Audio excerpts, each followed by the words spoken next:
भक्ती मराठी या यूट्यूब चॅनलमध्ये आपले सर्वांचे स्वागत. पुरुष कानात बाळी घालण्याचे असे फायदे. पुरुषांच्या कानात बाळी घालण्याचे काही फायदे. 1. कानात बाळी घातल्याने पुरुषांना अधिक आकर्षक आणि आधुनिक दिसण्यास मदत होते. 2. बाळी घातल्याने आत्मविश्वास वाढतो आणि व्यक्ती अधिक आकर्षक दिसू लागते.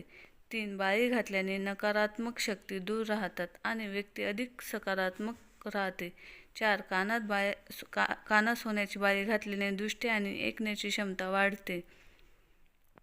5. बाळी घातल्याने व्यापारात यश मिळण्याची शक्यता वाढते आणि आर्थिक परिस्थिती मजबूत होते. बाळी घातल्याने ज्ञान आणि बुद्धी वाढते. 7. बाळी घातल्याने शरीरातील उष्णता संतुलित राहते. श्री स्वामी समर्थ.